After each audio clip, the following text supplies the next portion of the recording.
बेटा 4-5 दिन पहले मैंने आपसे कहा था कि जब बजट बनता है तो उसके बाद बजट छपाई का काम होता है। तो बजट छपाई के काम से जुड़े जितने भी स्टाफ ऑफिसर्स होते हैं, जब छपाई शुरू होती है उसकी या फिर अपलोड किया जाएगा, तो जो लोग ये काम कर रहे हैं वो किसी और को बता ना दे एडवांस में, क्योंकि वो अब फाइनल हो गया है, अब प्रिंटिंग में गया है, अपलोडिंग में गया है। आजकल तो डिजिटल बजट आ रहा है, पिछले 2 साल की तरह तीसरी बार भी वो लैपटॉप पे सारा कुछ टैब पे पढ़ेंगी, मालूम ही है।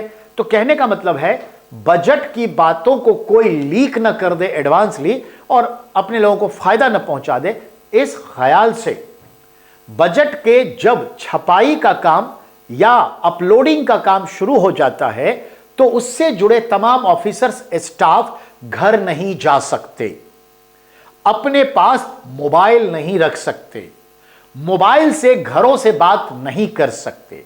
पूरे 6-7-8 दिन कटिंग हो जाती है।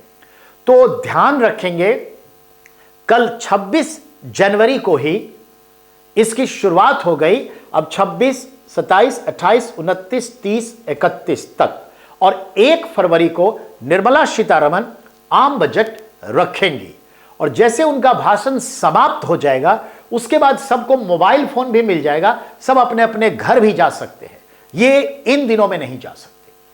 तो इसके लिए जबकि सब कुछ ओके हो गया है, एक अच्छी मुहूर्त को देखते हुए हलवा समारोह मनाया जाता है।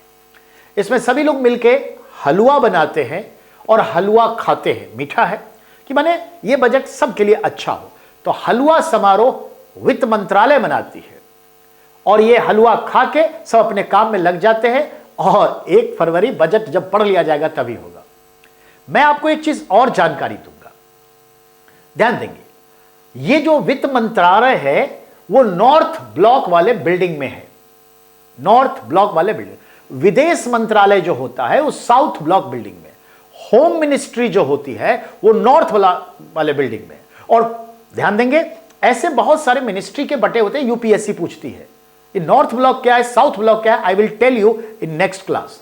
एंड हां, एक चीज और, ये हलवा समारोह तो आप समझ गए, ठीक है। मीठा मीठा कुछ हो जाए तो ये आपने देख रहा है, मीठा मीठा कुछ हो जाए चल रहा है।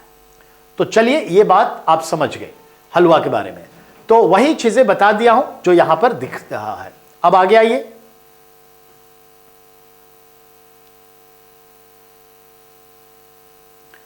यह सवाल इस बार बनेगा,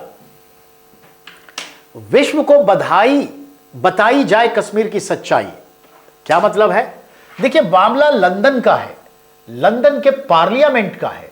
ब्रिटेन में सर्वदलीय संसदीय समूह ने बुधवार को जम्मू कश्मीर में कश्मीरी पंडितों के नरसंहार में मारे गए लोगों की याद में श्रद्धांजलि कार्यक्रम आयोजित किया। यह कार्यक्रम लंदन स्थित ब्रिटेन के संसद भवन में आयोजित हुआ और इसकी मेजबानी समूह के प्रमुख सांसद बॉब ब्लैकमैन ने किया। और उन्होंने कहा कि कश्मीरी पंडितों को सामूहिक हत्या 33 वर्ष पूर्व 1990 में की गई और अब तक न्याय नहीं मिला। इसको लेकर इन्होंने एक प्रस्ताव भी पारित किया था ब्रिटिश पार्लियामेंट में।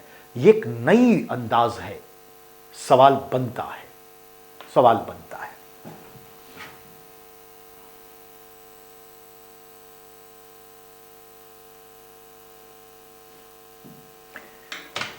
इन्हें पहचानिए। आप ये तो जानते हैं क्या कि सबसे बड़ा जो पद होता है यूएनओ में, UNO general secretary. UNO general secretary जो है उसके संदर्भ में बात करें तो वो कौन है आपको भी मालूम है, पुर्तगाली है हमारे। पर ध्यान दें, तालिबान को 21वीं सदी में लाने के लिए मदद करे मुस्लिम देश।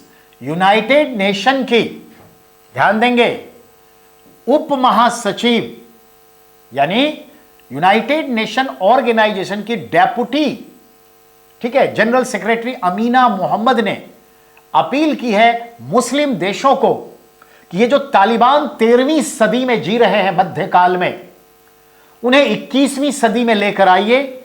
मैं अपने तर्कस के तमाम तीर चला चुकी हूं, 4 नेताओं से पूरी बैठक कर चुकी हूं, पर ये समझने वाले नहीं हैं।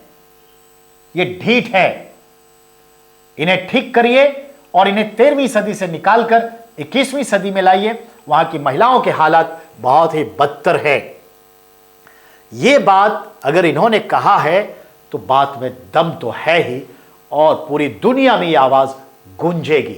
इसके कई रिएक्शन होंगे और कितने कॉलम्स अब लिखे जाएंगे अखबारों में, देखते रहिएगा। तो यह अमीना मोहम्मद जो है डेप्यूटी जनरल सेक्रेटरी हैं यूएनओ की। वैसे वो नाइजीरिया से बिलोंग करती हैं, नाइजीरिया में मिनिस्टर रह चुकी हैं। वर्तमान में नाइजीरिया में उप महासचिव अमीना मोहम्मद नाइजीरिया से बिलोंग करती है और अभी इस पद पर है। पॉइंट क्लियर, समझ में आ गई बात? नेक्स्ट।